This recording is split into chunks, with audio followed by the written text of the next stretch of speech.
Ya, selamat berjumpa di kontekstual Bible Reading. Pagi ini kita sampai Yosua pasal yang ke-6. Kita sampai pada Yosua pasal 6. Yosua pasal 6. Dalam pada itu Yeriko telah menutup pintu gerbangnya, telah tertutup kota itu karena orang Israel. Tidak ada orang keluar atau masuk. Berfirmanlah Tuhan kepada Yosua, ketahuilah, aku serahkan ke tanganmu Yeriko ini, beserta rajanya dan pahlawan-pahlawannya yang gagah perkasa. Haruslah kamu mengelilingi kota itu, yakni semua prajurit harus mengedari kota itu sekali saja. Demikianlah harus engkau perbuat 6 hari lamanya. Dan orang imam harus membawa tubuh sangkakala tanduk ganda di depan takut. Tapi pada hari itu 7 kali kamu harus berkata. Sedang para imam meniup sangkakala. Apabila sangkakala tanduk domba itu panjang bunyinya, dan kamu mendengar bunyi sangkakala itu, maka haruslah seluruh bangsa bersorak dengan suara yang nyaring. Maka tanda kata itu akan runtuh. Lalu bangsa itu harus menghadapnya, masing-masing langsung ke depan. Kemudian dikeluar gunung memanggil para imam dan berkata kepada mereka, tetapi perjanjian itu dan 7 orang imam harus membawa 7 sangkakala dan gembel ke depan Tuhan. Dan kepada bangsa itu berkatakannya, majulah, kelilingilah kota itu, dan orang-orang bersenjata harus berjalan di depan tabut Tuhan. Segera sesudah Yosua berkata kepada bangsa itu, maka berjalanlah maju ke 7 orang imam yang membawa ke 7 sangkakala tanduk domba itu ke hadapan Tuhan. Lalu mereka meniup sangkakala, sedang tabut perjanjian Tuhan mengikut mereka. Dan orang-orang bersenjata berjalan di depan para imam yang meniup sangkakala dan barisan penutup mengikut tabut itu. Sedang sangkakala terus-menerus ditiup. Tetapi Yosua telah memerintahkan kepada bangsa itu demikian, janganlah bersorak dan janganlah perdengarkan suaramu, sepatah kata pun janganlah keluar dari mulutmu, sampai pada hari aku mengatakan kepadamu, bersoraklah, maka kamu harus bersorak. Demikianlah tabut Tuhan itu mengelilingi kota itu, mengedarinya sekali saja. Kemudian kembalilah mereka ke tempat perkemahan dan bermalam di tempat perkemahan itu. Keesokan harinya, Yosua bangun pagi-pagi, lalu para imam mengangkat tabut Tuhan. Maka berjalanlah juga ketujuh orang imam yang membawa 7 sangkakala tanduk domba itu di depan tabut Tuhan. Sambil berjalan mereka meniup sangkakala. Sedang orang-orang bersenjata berjalan di depan mereka dan barisan penutup mengikut tabut Tuhan, sementara sangkakala terus-menerus ditiup. Demikianlah pada hari kedua mereka mengelilingi kota itu sekali saja, lalu pulang ke tempat perkemahan, dan begitulah dilakukan mereka 6 hari lamanya. Tetapi pada hari yang ke-7 mereka bangun pagi-pagi ketika fajar menyingsing dan mengelilingi kota 7 kali dengan cara yang sama. Hanya pada hari itu mereka mengelilingi kota itu 7 kali. Lalu pada ke-7 kalinya ketika para imam meniup sangkakala, berkatalah Yosua kepada bangsa itu, bersoraklah, sebab Tuhan telah menyerahkan kota ini kepadamu. Dan kota itu dengan segala isinya akan dikhususkan bagi Tuhan untuk dimusnahkan. Hanya Rahab, perempuan sundal itu, akan tetap hidup. Ia dengan semua orang yang bersama-sama dengan dia dalam rumah itu, karena ia telah menyembunyikan orang suruhan yang kita suruh. Tetapi kamu ini, jagalah dirimu terhadap barang-barang yang dikhususkan untuk dimusnahkan, supaya jangan kamu mengambil sesuatu dari barang-barang yang dikhususkan itu setelah mengkhususkannya, dan dengan demikian membawa kemusnahan atas perkemahan orang Israel dan mencelakakannya. segala emas dan perak serta barang-barang tembaga dan besi adalah kudus bagi Tuhan. Semuanya itu akan dimasukkan ke dalam perbendaharaan Tuhan. Lalu bersoraklah bangsa itu, sedang sangkakala ditiup. Segera sesudah bangsa itu mendengar bunyi sangkakala, bersoraklah mereka dengan sorak yang nyaring. Maka runtuhlah tembok itu. Lalu mereka memanjat masuk ke dalam kota. Masing-masing langsung ke depan dan merebut kota itu. Mereka menumpas dengan mata pedang segala sesuatu yang di dalam kota itu, baik laki-laki maupun perempuan, baik tua maupun muda, sampai kepada lembu, domba, dan keledai. Tetapi kepada kedua orang pengintai negeri itu, Yosua berkata, "Masuklah ke dalam rumah perempuan sundal itu dan bawalah keluar perempuan itu dan semua orang yang bersama-sama dengan dia, seperti yang telah kamu janjikan dengan bersumpah kepadanya." Lalu masuklah kedua pengintai muda itu dan membawa keluar Rahab dan ayahnya, ibunya, saudara-saudaranya, dan semua orang yang bersama-sama dengan dia, bahkan seluruh kaumnya, dibawa mereka keluar. Lalu mereka menunjukkan kepadanya tempat tinggal di luar perkemahan orang Israel. Tetapi kota itu dan segala sesuatu yang ada di dalamnya dibakar mereka dengan api. Hanya emas dan perak, barang-barang tembaga dan besi ditaruh mereka di dalam perbendaharaan rumah Tuhan. Demikianlah Rahab perempuan sundal itu dan keluarganya, serta semua orang yang bersama-sama dengan dia dibiarkan hidup oleh Yosua. Maka diamlah perempuan itu di tengah-tengah orang Israel sampai sekarang, karena ia telah menyembunyikan orang suruhan yang disuruh Yosua mengintai Yeriko. Pada waktu itu bersumpahlah Yosua, katanya, "Terkutuklah di hadapan Tuhan orang yang bangkit untuk membangun kembali kota Yeriko ini dengan membayarkan nyawa anaknya yang sulung. Ia akan meletakkan dasar kota itu, dan dengan membayarkan nyawa anaknya yang bungsu, ia akan memasang pintu gerbangnya." Dan Tuhan menyertai Yosua, dan terdengarlah kabar tentang dia di seluruh negeri itu. Amin. Kita sampai Yosua pasal 6 selalu diingatkan lagi bahwa kitab Yosua ini ada keistimewaannya, di mana Allah yang berperang, Allah yang memberi kemenangan, Allah yang menepati janjinya kepada umat Israel. Dan kita bisa melihat di kitab Yosua ini seorang pemimpin yang dipakai Tuhan dan diberi kemenangan, disertai oleh Tuhan luar biasa. Seperti Tuhan menyertai Musa, demikian Tuhan menyertai Yosua, dan rakyatnya bisa taat yang dipimpin oleh Yosua.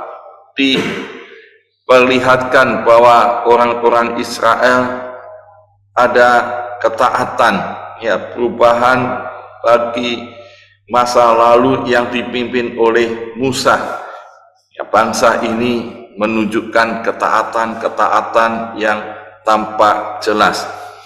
Dari pasal-pasal sebelumnya kita sudah melihat juga pengalaman-pengalaman Yosua yang dilakukan dan dicatat di dalam sejarah ini mirip apa yang telah dialami juga oleh Musa. Pada waktu dia mengutus pengintai, Musa juga pernah mengutus 12 pengintai.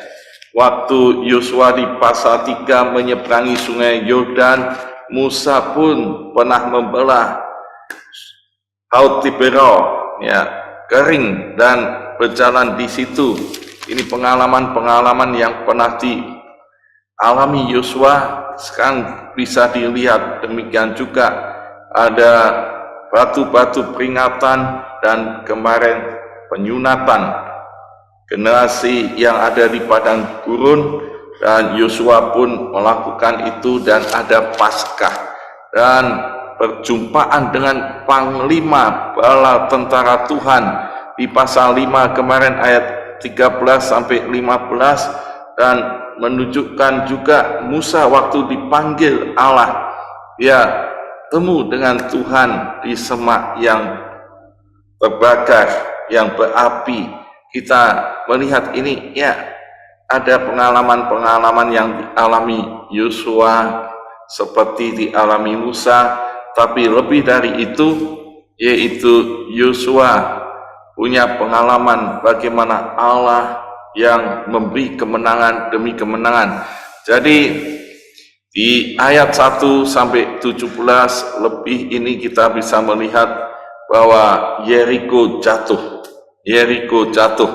Dan di dalam cerita ini ternyata ada kisah tokoh perempuan sundal namanya Rahab yang diselamatkan. Kita secara detail kita bisa melihat bagaimana Allah memberi kemenangan pada orang Israel dan Yeriko itu jatuh. Yeriko terkenal dengan tembok bentengnya. Diperkirakan tingginya 14 meter dan tebalnya itu 6 meter tembok ini. Jadi tembok ini tidak hanya untuk penduduk tapi ya sebagai benteng kekuatan yang ada di dalam ini, dan ini tembok yang terkenal kuat dan penduduknya penyembah dewa bulan. Dan kata Yeriko sendiri berarti wewangi-wanginan, ada yang menyebutkan banyak pohon-pohon palem ini.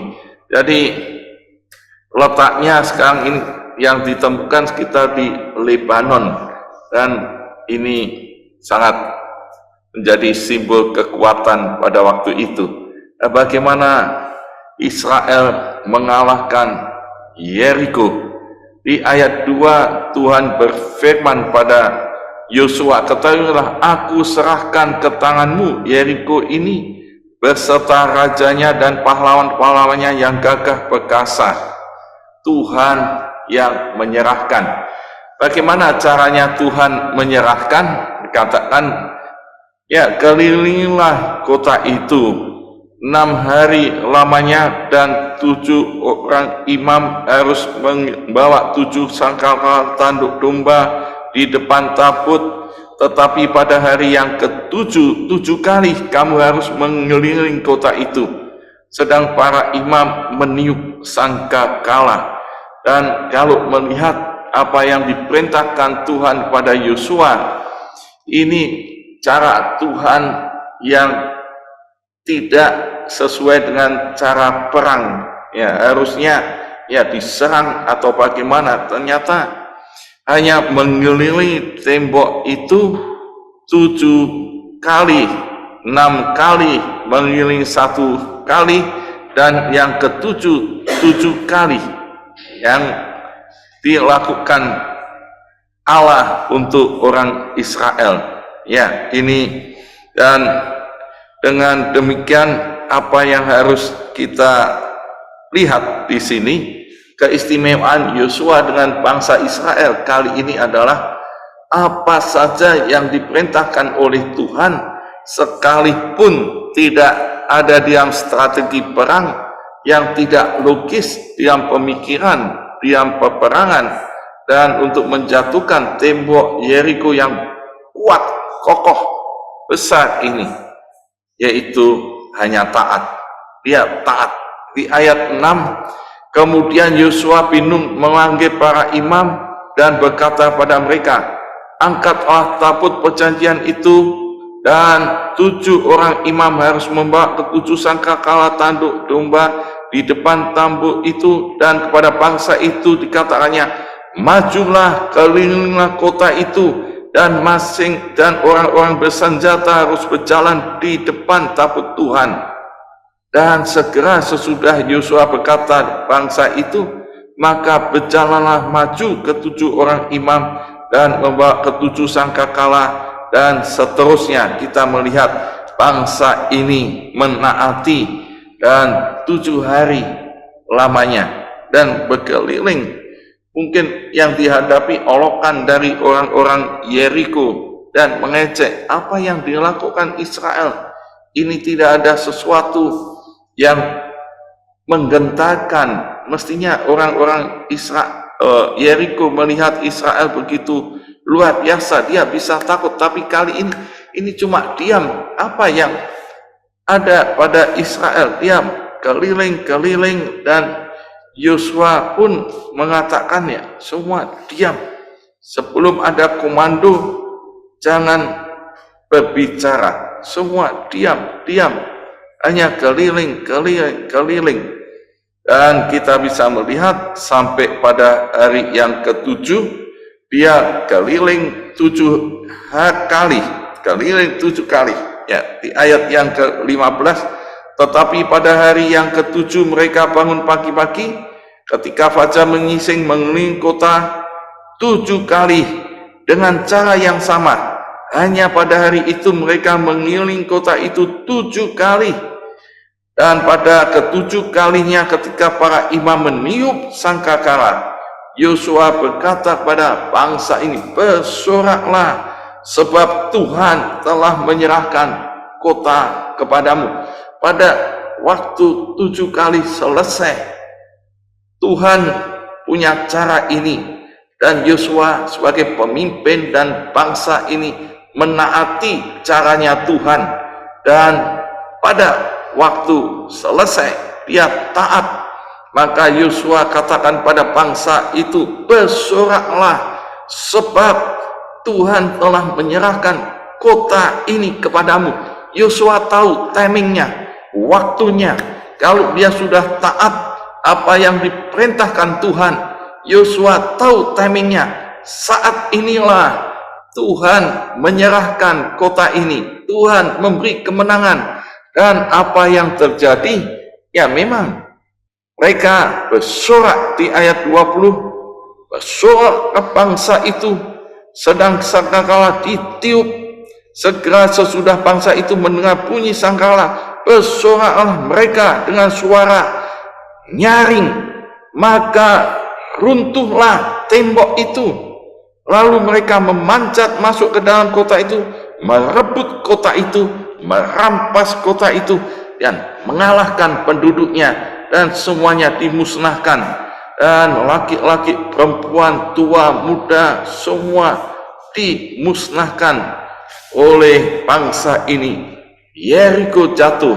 Kalau melihat ini, temboknya jatuh dengan kuasa Tuhan, benteng-bentengnya jatuh dengan kuasa Tuhan, semua penduduknya direbut, semuanya dikalahkan, karena Tuhan yang berserta orang Israel, Tuhan yang memberi kuasa. Kuasa Tuhan luar biasa. Dan Yosua dan bangsa Israel meresponi apa yang diperintahkan Tuhan dengan taat sepenuhnya, timingnya tepat, dan tembok itu jatuh pada saat orang Israel bersorak-sorak dengan suara nyaring, karena inilah kemenangan dari Tuhan. Dan ini pernah dikutip oleh Paulus, bagaimana orang-orang percaya di Korintus saat ini, seperti kita saat ini, mungkin menghadapi tembok-tembok masalah, tembok-tembok penyakit, tembok-tembok diam bisnis, tembok-tembok yang menghalangi, yang membuat kesulitan sebagai orang yang percaya. Bagaimana respon dan cara kita mengalahkan itu? Paulus menegaskan di dalam 2 Korintus 10 ayat yang keempat, Paulus mengatakan demikian, karena senjata kami dalam perjuangan bukanlah senjata duniawi, melainkan senjata yang diperlengkapi dengan kuasa Allah yang sanggup untuk meruntuhkan benteng-benteng. Ini antitipe dari Yosua pasal 6. Paulus menegaskan bahwa bersama dengan Tuhan jangan pakai cara-cara duniawi, cara-cara kita, cara-cara yang kotor, cara-cara strategi yang jahat, tapi orang yang percaya mengalahkan benteng-benteng itu dengan kuasa Allah. Seperti tembok Yeriko jatuh karena kuasa Allah, Yosua dan Israel karena taat pada kuasa Allah. Ya, ini kisah yang perlu kita teladani. Dan di tengah-tengah kisah ini ternyata ada narasi yang baik, yaitu perempuan sundal yang bernama Rahab, yang pernah menyelamatkan 2 pengintai dan bersumpah, ya jangan lepas itu kain kemisi itu, tanda itu, supaya kalau Israel mengalahkan Yeriko, Rahab ini diselamatkan. semua yang ada dalam rumah itu dengan isinya. Dua pengintai itu bersumpah, berjanji, dan ternyata Yosua pun menepati janji. Ya, Yosua dan dua pengintai ini disuruh mencari perempuan sundal itu, bawalah keluar perempuan itu dan semua yang bersama dengan dia, seperti yang telah kamu janjikan dengan sumpah kepadanya. Ini di ayat 22. Dan Yosua memerintahkan Rahab, akhirnya Rahab diberi hidup dan tinggal bersama dengan orang Israel waktu itu. Dan kita bisa melihat bahwa janji itu ditepati. Orang seringkali gampang mengatakan janji, tapi dalam kisah ini kita bisa menteladani dua pengintai dan Yosua sebagai pemimpin. Kalau sudah janji atau bernazar atau bersumpah, dia menepati janji itu. Ya, tidak seenaknya saja, tidak ditepati. Dan kita bisa contoh kedua pengintai ini, dan Yosua akhirnya menyelamatkan Rahab. Janji dengan Tuhan, janji dengan sesama ditepati. Ya, ini orang-orang yang bisa dipercaya.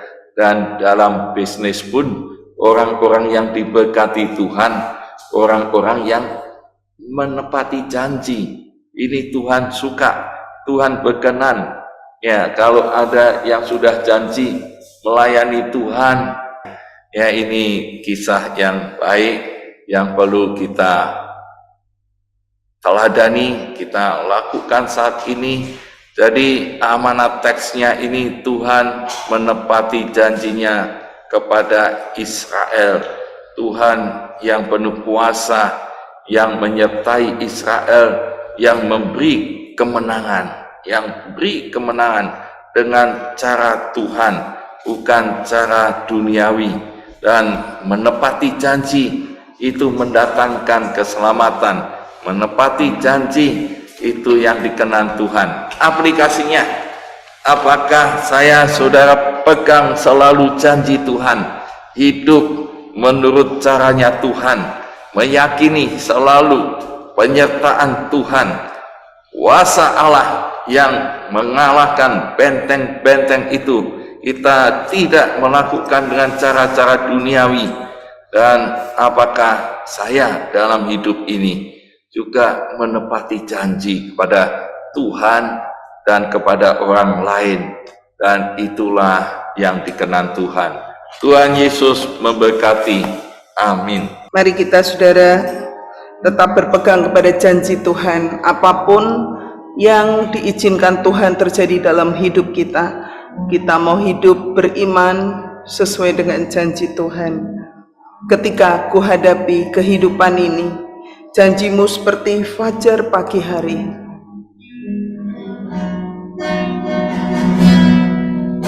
Ketika ku hadapi kehidupan ini, jalan mana yang harus ku pilih? Ku tahu ku tak mampu, ku tahu ku tak sanggup. Hanya Kau Tuhan tempat jawabanku. Aku pun tahu ku tak pernah sendiri, sebab Engkau Allah yang menggendongku. Tanganmu membelaiku, cintamu memuaskanku.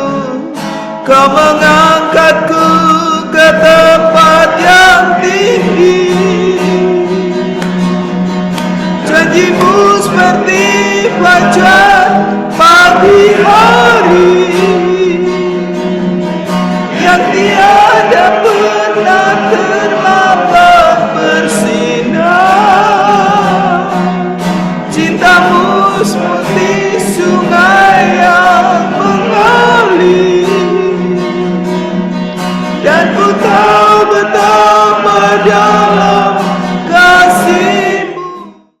Mari kita mengucap syukur kepada Tuhan untuk firman, untuk janji-janji Tuhan yang sudah kita baca dengar pada hari ini. Kita mau terus belajar seperti Rahab yang terus beriman kepada janji dua pengintai, untuk terus percaya kepada Allah Yahweh. Kita percaya bahwa Allah kita hidup. Mari kita bersyukur dan terus tetap beriman.